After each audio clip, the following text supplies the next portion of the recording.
Good afternoon. Thanks so much for joining us. It's time to talk real estate. And when we talk real estate, we talk with Laura Bramnick, an attorney specializing in real estate, a real estate agent, and just my general go-to person when it comes to real estate. Should be your go-to person when it comes to real estate as well. 480-624-2705, that's Laura's phone, and you answer your own phone. Yes, I do. 480-624-2705. And of course, all the information is at talkrealestateaz.com, talkrealestateaz.com. Laura, there have been, and I know you worked with many people back during the housing downturn who were facing a short sale or a foreclosure. A lot of those people now, time has passed. A lot of those people now are looking at getting back into the real estate market. Yeah, they've had to rent for the last several years, and they are ready to buy again. You know, rents are going up, and they're just ready to have their own property and build equity. And if a certain amount of time has passed, they can do that, right? Well, the mortgage guidelines have gotten tighter, and they've changed somewhat. Used to be there was a 5-year waiting period before you could qualify for a conventional mortgage. Now it's 7. And FHA has slightly different guidelines. It has to be at least 3 years. But the qualifications can be tougher, meaning that if you've had a foreclosure, even if you waited the 7 years, you could be required to put more money down. And you might have to have a higher credit score than someone who hasn't had a foreclosure. Meanwhile, the foreclosure or short sale counts against your credit score. Counts against your credit score. And your score, actually, if you have been paying your bills and have had no other credit issues, your score actually can go up fairly quickly. You know, it's not unusual 3 years out of foreclosure to have a 700 score, but the foreclosure in and of itself prevents you from getting a loan. And so a lot of these buyers are looking to alternatives. First of all, if you are renting and you're ready to buy again and you've waited out the 3 to 7 years, or for a short sale it's 4 years, before you do anything, talk to somebody in the mortgage business and find out what you need to do to qualify. Do you need 20% down? Do you need a certain credit score? Do you need a certain amount of time in a particular industry?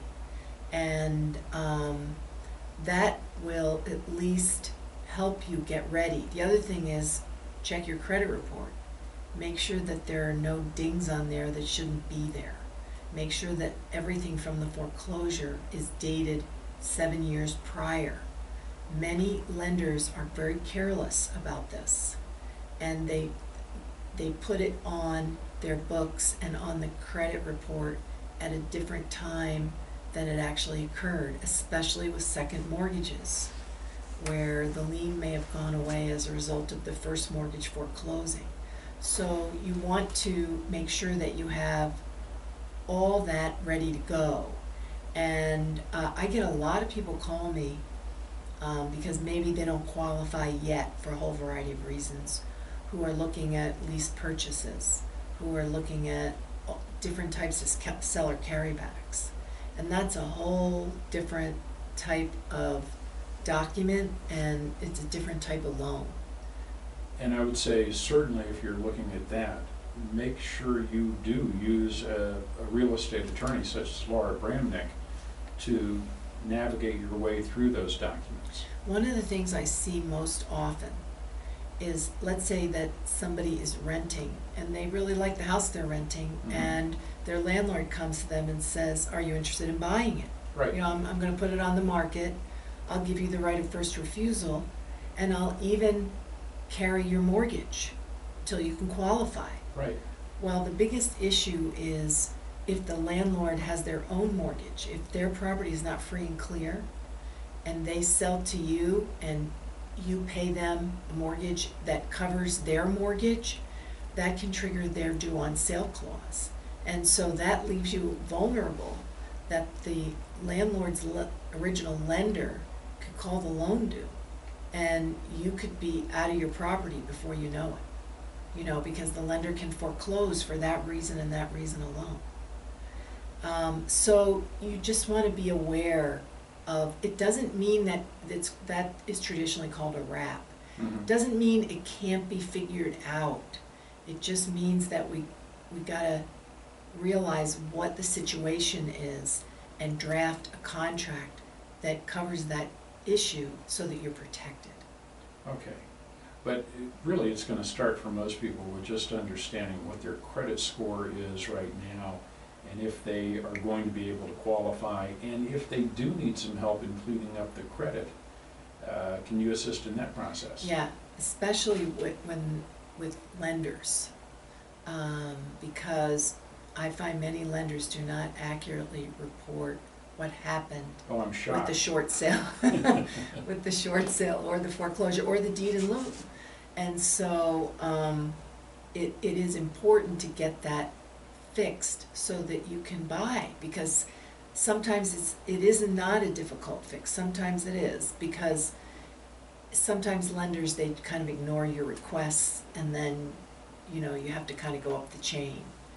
Well, that was the case back during the housing downturn. The lenders were messing up paperwork left and right, ignoring correspondence with homeowners, and a lot of folks lost their homes because they weren't able to really communicate with the lenders. So don't be surprised if there are further communication problems 6, 7, 8 years down the road. It still exists, and you know, it needs to be dealt with, and you want to deal with it quickly and aggressively. And that's what you can do. That's what I like to do. Yeah. Laura Bramnick, talkrealestateaz.com. That's the website. talkrealestateaz.com. All the contact info there.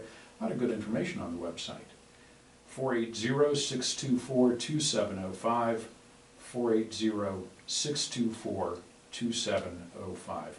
Laura, always a pleasure, always good information, and always good to see that you're out there fighting for your clients as a consumer advocate. Thank you so much. Thank you, Sinclair.